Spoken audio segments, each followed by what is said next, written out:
తెలియదు, ప్రతి ఒక్కరు వస్తున్నారు. సో వాళ్ళు ఎక్కడి నుంచి వచ్చారు అంటే వాళ్ళ యొక్క మూవీ ఎక్స్పెక్టేషన్స్ ఏంటి అనేది వాళ్ళని అడిగి తెలుసుకుందాము. నమస్తే అండి. హలో అండి. హలో హలో, మీ పేరు? నా పేరు సంతోష్. ఎక్కడి నుండి వచ్చారు? ఇక్కడ హైదరాబాద్ లోకలే అండి. లోకల్ వచ్చారా? ఏ టైం నుంచి వెయిట్ చేస్తున్నారు? ఇక్కడ లోకలే కాబట్టి ఒక గంట అయిందండి అది వచ్చి. గంట అయిపోయింది. అంటే మీరు ఈ మూవీ మీద ఎలాంటి ఎక్స్పెక్టేషన్స్ ఉన్నాయి? యాక్చువల్లీ మహేష్ బాబు ఫ్యాన్ అనమాట, కానీ పవన్ కళ్యాణ్ ఎక్స్పెక్టేషన్స్ చాలా హై ఉన్నాయి. ఎందుకంటే డైరెక్టర్ సుజిత్, బ్యాక్గ్రౌండ్ స్కోర్ ఇచ్చిన తమన్, సో ఇంకా పీక్స్ ఉంది. ఆల్రెడీ టీజర్ కట్ చూసాం, సాంగ్స్ కానీ ప్రతి ఒక్కటి అదిరిపోయింది.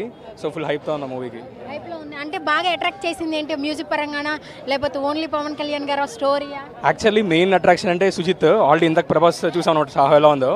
సో ఇప్పుడు సుజిత్ ప్రొడక్షన్ వాల్యూస్ కానీ చాలా బాగుంటుంది.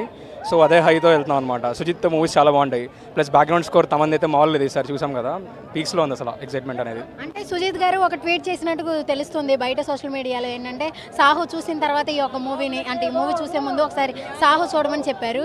అంటే దానికి దీనికి లింక్ ఉంటుందేమో అని అనుకుంటున్నారు? యాక్చువల్ అదైతే ఫేక్ రూమర్స్. ఇప్పటికైతే ఇంకా ఎలాంటి కరెక్ట్ క్లారిటీ రాలేదు.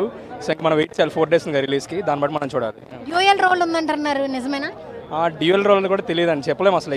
మనం గెస్ట్ చేయలేము ఎలా ఉంటుంది సుజిత్ డైరెక్షన్ అప్పుడు. అండర్ వరల్డ్ గా చేస్తున్నారు, ఆయన మీద ఎక్స్పెక్టేషన్స్ ఎలా ఉన్నాయి?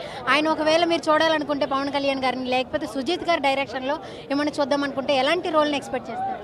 సేమ్ ఇలా మనకు గ్యాంగ్స్టర్ మూవీసే. ఆల్రెడీ ప్రభాస్ చూసాం కదా, గ్యాంగ్స్టర్ రోల్స్ చాలా పవర్ఫుల్గా ఉంటుంది, బాగా చాలా బాగుంటుంది. ఓకే, సాంగ్స్ అన్నిట్లో ఏ సాంగ్స్? ఫైర్ స్టార్మ్ సాంగ్ చాలా బాగుంది. ఫైర్ స్టార్మ్ చాలా బాగుంది. తమన్ గారు అనగానే ఎక్కువ పవన్ కళ్యాణ్ అనగా తమను, ఈ రెండింటి యొక్క కాంబినేషన్ అనేది ఎవర్ గ్రీన్ ఉంటుంది. వాళ్ళిద్దరు తీసిన మూవీస్లో అన్నింటిలోనూ అంటే కాంబినేషన్లోనూ ఏ ఒక్క మూవీ బాగా ఇష్టం? అసలు తమన్ చెప్పలేం, అంటే పవన్ కళ్యాణే కాదు, మహేష్ బాబు ఏదైనా కూడా. తమన్ యాక్చువల్లీ మనకు బాలేబాబు కాంబో చాలా బాగుంటుంది, పీకే కాంబో కన్నా. అక్కడ నాకు చాలా బాగుంది. వచ్చిన సాంగ్స్ అన్నింటిలోనూ పవర్ స్టార్మ్ బాగా నచ్చింది. అంటే దీంట్లో స్టోరీ ఎక్కువ హైలైట్ చేస్తుందా లేకపోతే పవన్ కళ్యాణ్ గారి యొక్క ప్రెజెన్స్ ఎక్కువ హైలైట్ చేస్తుందా? స్టోరీ పరంగానే అసలు స్టోరీ లేకపోయినా పర్లేదు, పవన్ కళ్యాణ్ ఎలివేషన్ సీన్ ఉంటే చాలు, ఈజీగా 500 crores దాటేస్తుంది సినిమా. సో చూసారు కదా, ఇది ఇక్కడ ఇలా జరుగుతుంది. ఎక్కడ చూసినా సరే అంటే ఇంకా 1 year 2 hours ఉంది ఇక్కడ ఒక ప్రోగ్రామ్ స్టార్ట్ చేయడానికి.